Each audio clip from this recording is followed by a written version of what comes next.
There is a little report out there today that let's see how you feel about it. Pick your brain on it too.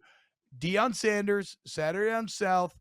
Deion Sanders in some ancillary ways. It's not too serious yet, but his name, there's coaches' job, there's jobs opening up. He's done a really good job at Jackson State. People have proposed the idea of Deion Sanders in the SEC. Aaron, is this a good idea? Is Deion Sanders a legitimate SEC coaching candidate? And how do you feel about him? I guess answer that first. And then how do you feel about him at Auburn specifically? I don't know if Deion wants that, because I think where he is now to jumping in the SEC it's a pretty big leap when it comes to responsibilities, when it comes to the amount of time that you have to put into just a day-to-day grind of dealing with boosters and presidents and academics and recruiting and this headache and that headache and that headache.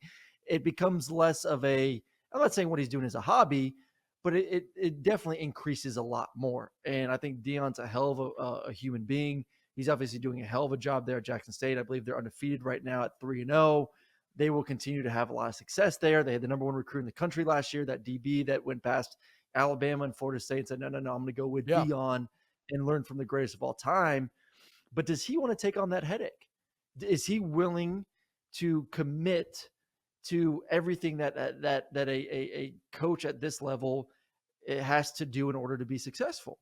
And if he is, then hell yeah, I'll go after Deion. It'd be almost like it's almost like the contract that the Cardinals forced their quarterback to sign, where, hey, we're going to require you to study 4 hours of film a week. Like, if you can ask Deion, like, hey, guy, we love you. We love your personality. We know kids are going to love you. But at the end of the day, like, what you're doing at Jackson State is going to be times 10 if you come to the SEC. Are you willing to make that sacrifice? Are you willing to put in those hours? And if he is, then hell yeah, bring him to the SEC. It would be phenomenal to add his personality. I think he'd be great. I think you could obviously recruit at extremely high level, especially if he has the resources that he'd be able to have here in this conference. But it's all up to him if he's willing to make that jump with the requirements of being a coach in the SEC. Real quick, Aaron, update on the poll here. Shout out to everyone who voted. How big are Aaron's hands? 9 inches have won over 9 1/4, 62% to 37%. Yeah, look, as far as Deion goes, I think you hit the nail on the head. Like, right now, I think we don't know, is Deion doing this because he loves football and because he also wants to have a positive effect on the community and the HBCU community specifically, which it feels like has been a lot of his motivation, right, Aaron? Or does he have the greater aspirations of being known as a great football coach in the Power 5?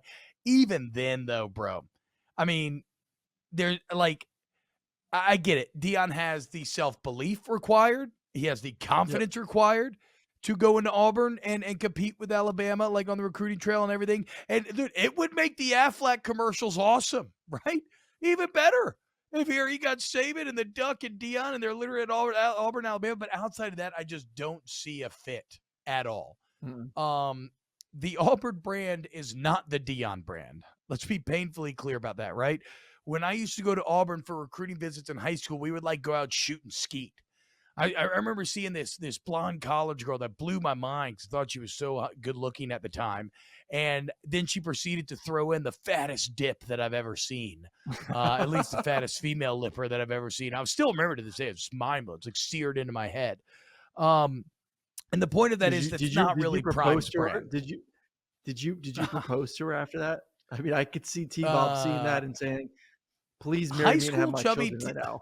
High school chubby T-Bob was entirely too insecure to even talk to this woman.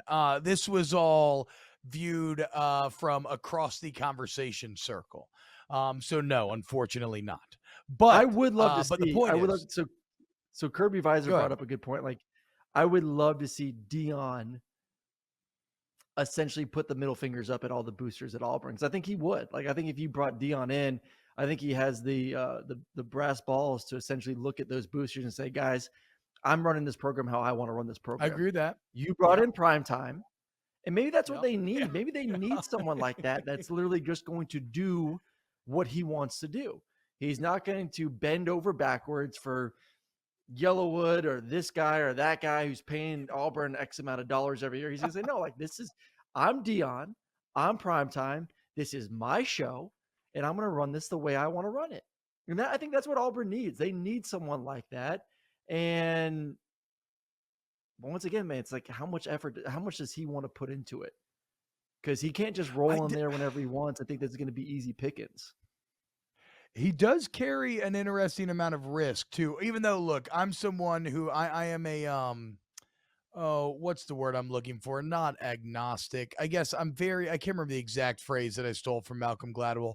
But when it comes to hiring, I'm a hiring nihilist. Okay. Like, I don't believe that our best practices actually lead to the best people getting the job. I think we see that all the time. I just think talent evaluation and hiring are like such a sketchy process. That said, a lot of people don't believe that. And so they do get married to metrics when deciding who to give this job to. And I feel like Auburn fans, look, SS Austin says it right here in the chat. This next hire is make or break for our future. And it really is for the Auburn football program.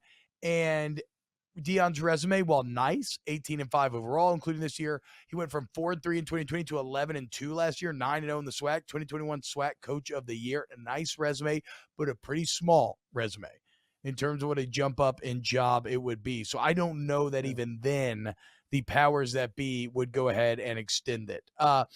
Last thing on Deion, I'll say this. Brian Scott in the chat brought up, where does this idea come from that he doesn't put in the hours? I'm not saying like he doesn't grind. Like, I'm sure he is in there watching film, doing everything necessary. I mean, there's a reason why they're having as much success there at Jackson State. It's because I'm sure a heck of a coach. We know he can motivate the players, and I'm sure he's implementing a great game plan week in and week out.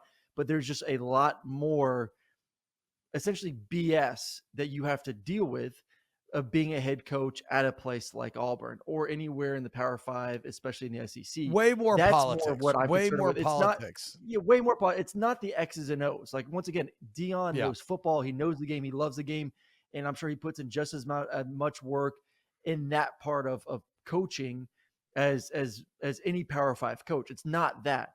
It's dealing with the off the field nonsense that these SEC coaches have to deal with. Does he want that headache? Is what I don't know if he's willing to sacrifice, because it's a lot and it's stressful. It's a pain in the ass. No one wants to do the politicking, and it's kind of a requirement if you want to be a coach in this conference. Parker Houston says they should just go hire Gus again. LMAO. I will say this: they probably should have never fired Gus in the first place. I get it. I mean, I do understand the recruiting, the offensive line. Like, I get the arguments that Auburn fans have put to me as to why they did. But sometimes you can be so close to a situation that we almost have to take you off the case. And so I don't know.